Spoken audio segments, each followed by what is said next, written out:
Hello and welcome. I am Professor Rashmi Raman and this is Module 12, Genocide Part 2. The learning outcomes in this module. In this module, you will learn about genocide in Rwanda. You will also learn about how the International Court of Justice dealt with the case of Croatia versus Serbia. You will learn about the concept of command responsibility through the case studies and its application in the crime of genocide. Let us recall Genocide Part 1 discussed in the last module. By now, you must have understood the legal definition of genocide and what the important elements are under the Genocide Convention in order to establish that a crime of genocide has taken place. With this knowledge of the legal requirements and judicial opinions, it will be easy for you to understand the various incidents of history and see how they do and do not sometimes fall within the purview of the crime of genocide. I would now like to discuss with you the Rwandan genocide. To recapitulate, the Rwandan population was divided between two communities, with Tutsi in the minority and Hutus in the majority. In the year 1990, a major civil war broke out between these two communities. Many Rwandans were in exile, who were mostly Tutsi, were accused for failing to address the concerns of the minority. In 1994, an aircraft in which the Rwandan president was traveling was shot down outside of Rwanda. Outside, Hutus took responsibility for this shooting. As a result, violent protests broke out and Hutu extremists took over. Radio was used as a medium to spread the message to attack the Tutsi minority. Various efforts were made to dehumanize the minority, and they were referred to as cockroaches, Inyenzi, in Kenya, Rwanda. When the conflict aggravated, it became a mixed civil war and genocide, as the Hutus planned to get rid of the Tutsi completely in order to ensure complete domination in Rwanda. Some estimates say that up to 500,000 women were raped during the conflict, and rape was used as a tool to systematically eradicate the entire community from Rwanda. Raping and killing women also became a tool for stopping the propagation of Tutsi. Slogans like "Begin your work, spare no one" began to come up. The approximate number of casualties over a period of 100 days was close to 100,000, 70% of which were Tutsi. Some of the others were Hutus who protested, and the Twa. The International Criminal Tribunal for Rwanda, an ad hoc criminal tribunal, was set up in December 1994 with a mandate initially of 4 years to conclude the trials. However, it was in operation until the end of 2015. Showing the sheer number of trials that had to be completed. In a previous module, we have already discussed the case of Jean-Paul Akayesu, and in this module, we shall throw some light on the case of Ferdinand Nahimana, Hassan Ingeze, and John Bosco Barayagwiza. This case relates to trials against hate media, and these are commonly known as the media case. The two accused were accused of genocide, incitement to commit genocide, and crimes against humanity. These were the persons in charge of Radio Rwanda, and therefore they had an important role in inciting genocide to be committed. All three of them were convicted of genocide in 2003. The second part is Croatia versus Serbia. The conflict began when Yugoslavia was split in 1991 along ethnic lines. After the independence of Croatia in 1991, tensions escalated. The Serbs attacked Bosnians and Croatians in an effort to ethnically cleanse the population. Armed conflict broke out between the Croatian armed forces on the one hand and the opposers of independence, that is, the Serbian forces, on the other. A ceasefire agreement was reached under what came to be known as the Vance Plan. In the process, nearly 200,000 people were killed. The International Court of Justice in 2015 delivered its decision, holding that Croatia could not be held responsible for the crime of genocide under the 1948 Convention. On the issue of jurisdiction, the court looked at Article 9 of the Genocide Convention, which provides, quote, disputes between the contracting parties relating to the interpretation, application, or fulfillment of the present convention, including those relating to the responsibility of a state for genocide or for any other acts enumerated in Article 3, shall be submitted to the International Court of Justice at the request of any of the parties to the dispute. Closed quotes. The ICJ, based on this, found that no jurisdiction could be found under the alleged violation of customary international law. Therefore, what we are trying to show here is that an obligation under the convention and a subsequent breach of it, in order to be able to maintain a case in front of the International Court of Justice and to avail a remedy. The court also noted that the drafters of the convention looked to cover two types of genocide, that is, physical or biological genocide and also cultural genocide. However, the latter was dropped in this context. On the issue of the scale of destruction, the International Court of Justice held that it was difficult to envisage the intent, that is dolus specialis, based on an isolated act. In the absence of direct proof, since many years had passed, the court held that there must be evidence of acts on a scale that establishes an intent not only to target certain individuals because of their membership of a particular group, but also to destroy that group in whole or in part. We have already studied the definition of in whole or in part in the previous module. On the issue of the meaning of in part, in this case, the International Court of Justice held that first, open quote, the intent must be to destroy at least a substantial part of a particular group, close quote, and this is a critical criterion. Furthermore, widely accepted that genocide may be found to have been committed where the intent is to destroy the group within a geographically limited area, and accordingly, the area of the perpetrator's activity and control are to be considered. Close quotes. Account must also be taken of the prominence of the alleged targeted part within the group as a whole. The court had to consider whether a specific part of the group is emblematic of the overall group, or is it essential actually to the survival of that group. It also held that in this case, a specific intent to commit genocide cannot be found through any express state plan. It may be inferred from the acts of perpetrators, provided that it is the only reasonable conclusion coming out from the fact. The court then ruled on what kind of actus reus or specific act could establish genocide. The ICJ said, apart from the killing of members of the group, the court also held that rape and other forms of sexual assaults could also amount to genocide, provided that those acts added to the physical or biological destruction of the group. Deprivation of food, access to health, hygiene, shelter and clothing could also be considered as an imposition of living conditions calculated to bring about the physical destruction in whole or in part in order to satisfy the requirements of the elements of Article 2, Clause C. Prevention of births in a particular group could also amount to genocide. With regard to the specific facts of this Serbia-Croatia case, the International Court of Justice ruled that Serb forces targeted the protected groups, showing that there must have been a systematic or concentrated effort.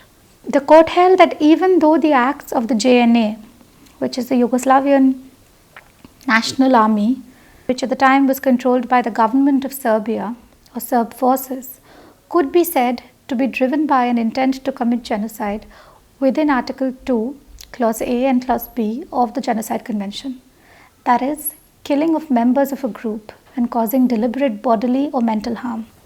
However, in the same vein, the court also held that it could not be said that the element of deliberately inflicting on the group conditions of life calculated to bring about its physical destruction, in whole or in part, and imposing measures intended to prevent births within the group, could be proven against Serbia, thereby not being able to prove actus reus under Articles 2C and 2D.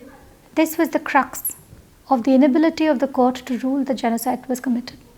On the issue of specific intent, the court held that the modus operandi employed by the Serb forces was consistent to some extent, but not the only inference that could be reasonably drawn from the facts. The court also added that the conclusions of the International Criminal Tribunal for Yugoslavia do prove that the people killed were targeted not because they belonged to a particular group, but because there was a war going on, and another group was considered an enemy.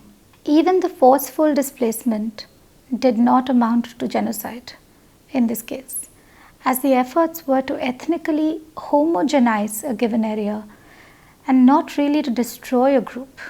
As a result, the court held that the special intention required for genocide, the so-called dolus specialis, indicating the intent to destroy a substantial part of the Croats, could not be proved from the facts of the case. The final part of Genocide 2 is to understand command responsibility. Now, this is a very important concept in international criminal law. The question to be asked is, when can a civilian who has not committed, aided, or abetted a genocide be convicted because of a person who is in a legal relationship with them? The answer lies in the concept of command responsibility. In the case Prosecutor versus Clement Kayishema and Obed Ruzindana, and the Prosecutor versus Alfred Musema, the only two judgments that have led to a conviction for command responsibility in genocide. In both cases, the convicts were civilians. The Celibici case is the first ever case to convict someone on the basis of command responsibility in war crimes. Now, let us look at a few case laws to detail the idea of command responsibility. The first case I would like to discuss with you is Prosecutor versus Akayesu. In this, the court held that the legal requirements for imposing individual criminal responsibility under the International Criminal Tribunal from Rwanda are different from those required for command responsibility. For Article 6, Clause 1, knowledge of the principal crime is necessary, but it is only optional for Article 6, Clause 3. The court further held that the intention is necessary in the case of command responsibility as well. However, it must be seen that command responsibility is not a crime in and of itself. It is merely a mode of attributing criminality or a mode of participation. The crime is committed by subordinates. The alleged superior becomes associated with the crimes and thereby responsible for it if the elements of Article 6, Clause 3 and the elements of Article 7, Clause 3 are fulfilled, including the knowledge element.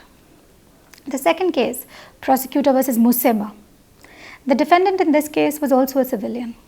He was charged with genocide for arranging an attack in the area of Bisesero by bringing armed individuals inside and directing them to attack people who were seeking refuge there. Musema was also personally involved in killing some of the people seeking refuge. He was charged under Article 6, Clause 1 and 6, Clause 3 of the Statute of the ICTR. However, it is not clear to me how Article 6, Clause 3 might be raised against someone who is directing as well as personally participating in genocidal acts. Article 6, Clause 1 speaks about the direct actions of someone participating in a crime, whereas Article 6, Clause 3 speaks about the failure to take necessary steps to prevent genocide when knowledge is present. Therefore, someone who is clearly involved in killing individuals, how they can also be charged with failing to prevent the attack is not immediately obvious. The same question could also be raised earlier in the Prosecutor versus Kayishema and in the case of Ruzindana where the court had held that even if liability was found under Article 6 Clause 1, additional responsibility under Article 6 Clause 3 could not be prevented. The court held in paragraph 223, open quotes, where it can be shown that the accused was the de jure or de facto superior and that pursuant to his orders the atrocities were committed, then the chamber considers that this must suffice to found command responsibility. Close quotes.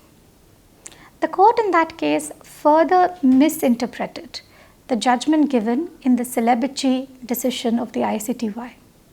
The court seems to assume that the Celebici case laid down the following, that is, powers of influence not amounting to formal powers of command responsibility to provide a sufficient basis for the imposition of command responsibility.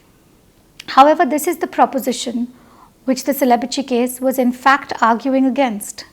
The mistake was later on somewhat rectified by the ICTY appeals chamber. The Celebici case instead stands for the principle of effective control, which will be discussed later. In the Musema decision, the trial chamber also applied the judgment laid down in Kayishema and Rosendana. It did so by holding that responsibility under Article 6 Clause 3 is not restricted only to the military but also includes civilians. The Musema chamber also noted that Musema exercised legal and financial control over these employees, particularly through his power to appoint and remove these employees from their positions at the tea factory. The chamber notes that Musema was in a position, by virtue of these powers, to take reasonable measures, such as removing or threatening to remove an individual from his or her position at the tea factory if he or she were identified as a perpetrator of crimes punishable under the statute of the ICTR. The chamber also found that by virtue of these powers, Musema himself positioned to attempt to take reasonable measures to prevent or attempt to prevent or to punish the use of tea factory vehicles, uniforms, or other tea factory property in the commission of such crimes were they to be used. The chamber found that Musema exercised de jure power and de facto power over tea factory employees and the resources of the tea factory because of his unique position of command. However, this reasoning is not sound, as by this logic, any tea factory director could be considered as a superior and would be considered capable of ordering or instigating international crimes such as genocide. Notwithstanding, Musema was ultimately convicted under both the charges of Article 6. The third case that I would like to discuss with you is the case of Mucic, Delic and Delalic. In the prosecutor versus Delalic, we look at the Celebici case, where the doctrine of command responsibility was first introduced. The former name of the case is prosecutor versus Delalic, Mucic, Delic and Lanzo. These defendants were charged for attacking in a prison camp along with prison guards and others. Mucic was commander of the camp. Delic was his deputy. And Delalic, against whom no Article 7(1) of the ICTY statute allegations were made, held a senior position relative to the war effort in an area which included the Celebici camp. Therefore, the name of the case, Celebici. Of these, Delalic was acquitted of all counts, as no responsibility could be attributed to him for the operation of the Celebici prison. Delic was found guilty under Article 7 Clause 1, but he was not found to be a superior under Article 7 Clause 3. The court held that his authority in the prison could also be because of the fact that he was a guard who had an intimidating presence in the prison. Such an influence could not be considered similar to him having a superior authority in the prison. Music, on the other hand, was convicted of command responsibility under Article 7, Clause 3. However, the trial court could not find any evidence of his actual participation in the crime. His responsibility was founded owing to his failure to act as a superior authority for the benefit of the detainees in the Celebici camp. At this stage, let us consider the meaning of authority. Originally, this doctrine was used for military superiors for the criminal activities of their subordinates. It was only through the additional Protocol 1 to the 1949 Geneva Conventions that the doctrine became part of conventional international law. In the Celebici case, however, the doctrine was extended to civilians. In the Celebici case, the court held that the position of command must be understood as a position from which the powers of command are exercised. And command is to be understood through the notion of control, that is, actual control over the actions of others. This control need not necessarily come from law. It could also be de facto control. It was decided that there must be a minimum threshold which had to be crossed in order to decide that there was indeed control over the perpetrators of a crime. And therefore, the threshold of effective control was introduced. However, the court in Celebici does not say much about the meaning of effective control and only states that there should be what the court calls the material ability to prevent and punish the commission of actions by the alleged subordinates, offences. When one studies the Celebici case in some detail, one gathers some of the other ingredients that might be necessary in order to satisfy the criteria of effective control. One might say that they include 1. A purposeful organization of individuals in the form of a hierarchical unit. 2. The existence and general awareness of a chain of command. 3. A generally accepted practice of issuing and obeying orders. 4. The expectation among subordinates that disobedience or insubordination may trigger a disciplinary response. And 5. That the means in the superior exist to effectively suppress or punish unauthorized action. This can be explained in the following way. The superior-subordinate relationship must have the appearance of a formal relationship of authority, even if it is not formally constituted. And it must subsist within a goal-directed hierarchical organization or institution, even if it is an ad hoc or transitory institution. Prima facie, this would not exclude a prison camp, local or higher government administrations, tea factory or other administrations, political associations, movements, and so forth. But prima facie, it would exclude, for example, vigilante groups and groups of hooligans.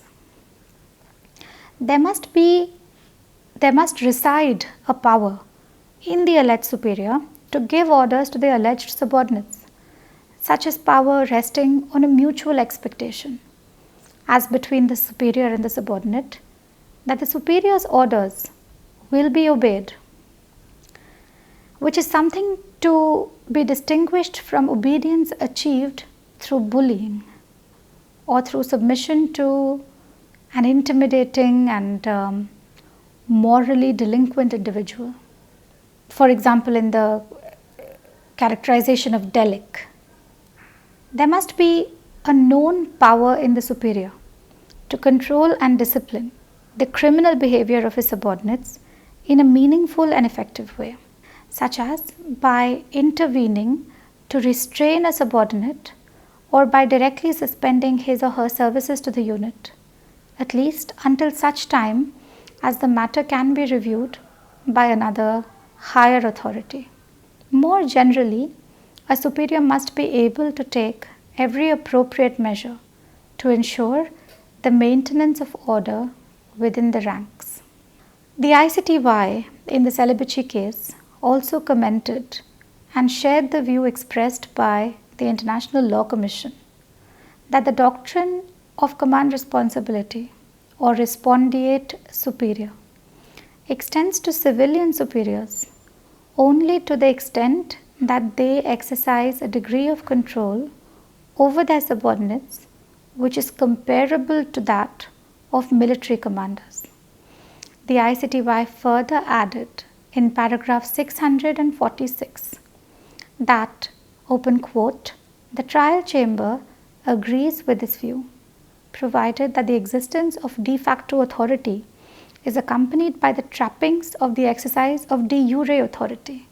By this, the trial chamber means that the perpetrator of an underlying offense must be the subordinate of a person of higher rank and under his direct or indirect control. Command responsibility in genocide. Unlike many other war crimes and crimes against humanity, genocide requires the prosecution to establish the highest level of specific intent. But command responsibility is usually an offense of negligence, and exactly how a specific intent offense can be committed by negligence remains a founding paradox of this debate.